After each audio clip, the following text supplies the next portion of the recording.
¿Ves una escarpa en esa dirección?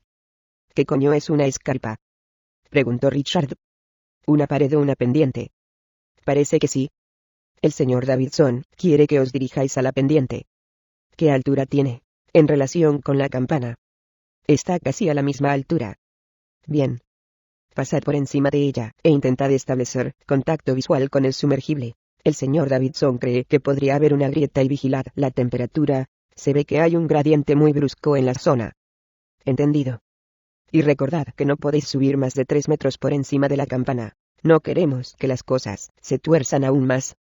Entendido. Muy bien. Larry siempre hacía las mismas advertencias en las inmersiones de saturación.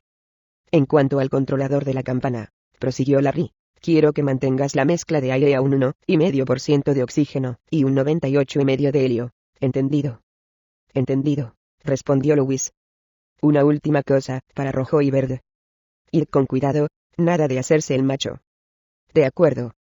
Richard hizo una seña con el pulgar hacia la cámara mientras miraba a Michael con una mueca de desdén. Que tengamos cuidado. Es como mandar a un niño a jugar a la autopista y decirle que tenga cuidado. Michael asintió, pero no escuchaba. Aquella parte de la inmersión era peligrosa. En ese momento, se estaba conectando al cordón umbilical y demás partes del equipo. Cuando terminó, Lewis le tendió sus gafas de buceo contenidas en un casco de fibra de vidrio. A pesar de su experiencia, siempre se le encogía un poco el estómago antes de salir al agua. Richard probó un par linternas submarinas y tendió una a Michael. Cuando estuvo listo, asintió con la cabeza y los dos se pusieron los cascos a la vez. Lo primero que inspeccionaron, en cuanto Lewis abrió el colector, fue el flujo de aire. A continuación, el agua caliente, muy necesaria puesto que la temperatura del mar era de 2 grados. Por fin comprobaron las líneas de comunicación y los sensores. Una vez satisfechos, Lewis informó a la superficie y pidió permiso para dar salida a los buceadores. Permiso concedido, respondió Larry. Abre la escotilla. Con cierta dificultad y muchos gruñidos Lewis se metió en el tronco de la campana. «Mi gorra», gritó Michael. Su voz quedó apagada por el ruido del aire de respiración. Lewis le tendió la gorra de béisbol, y Michael se apresuró a colgarla de una de las muchas protuberancias de la campana. Trataba aquella gorra como si fuera su posesión más preciada, aunque no quería admitir que la consideraba su amuleto. Lewis abrió la escotilla de presión, y la levantó con cierta dificultad. Más abajo, el agua del mar, de un azul luminoso, ascendía amenazadora por el tronco. Los 3 buceadores suspiraron en silencio, aliviados al ver que, como era de esperar, se detenía justo antes de llegar al borde de la escotilla.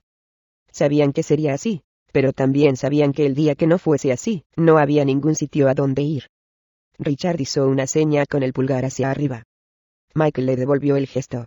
Entonces Richard comenzó a bajar, con cuidado por el tronco. Una vez libre salió al agua. Salir de la atestada campana era un alivio que relacionaba con el hecho de nacer. La súbita libertad era casi embriagadora, solo sentía el frío del agua en las manos enguantadas.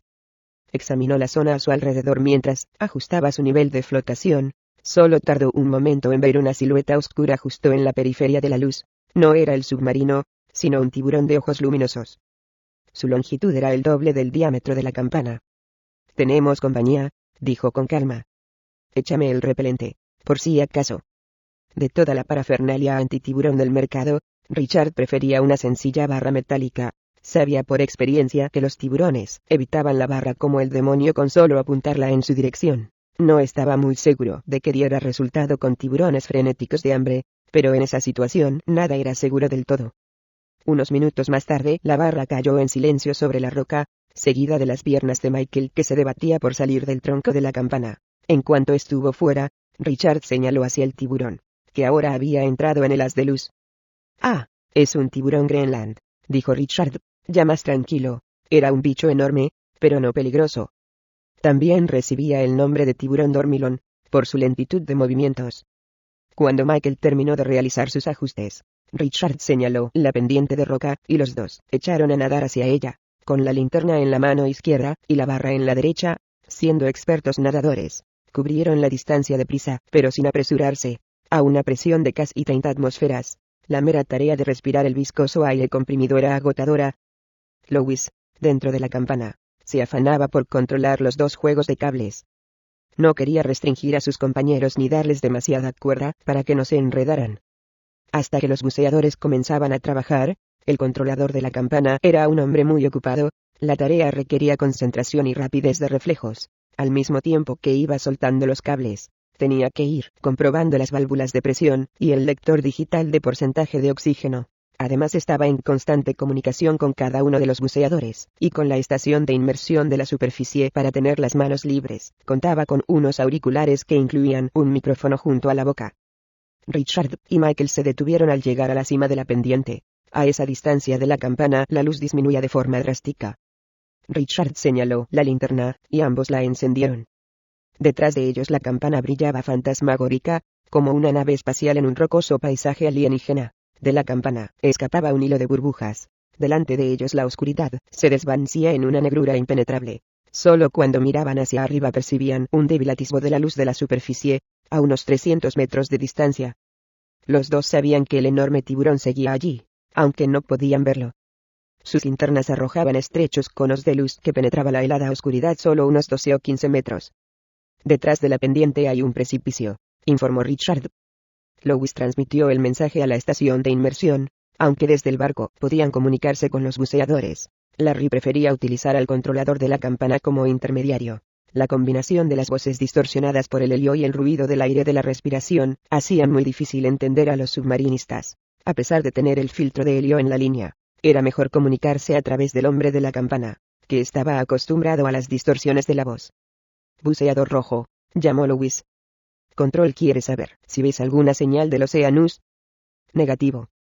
¿Hay alguna grieta o agujero? De momento no veo nada, pero vamos a empezar a bajar por la pared de roca. La roca es tersa como el cristal, comentó Richard. Michael pasó la mano por ella, y asintió. Estáis llegando a los últimos 30 metros de cable, informó Lewis, soltando rápidamente los últimos lazos de sus garfios, y maldiciendo entre dientes. Pronto tendría que volver a recogerlos. Los buceadores raramente se alejaban tanto de la campana, y precisamente, había tenido la mala suerte de ser el controlador en aquella ocasión.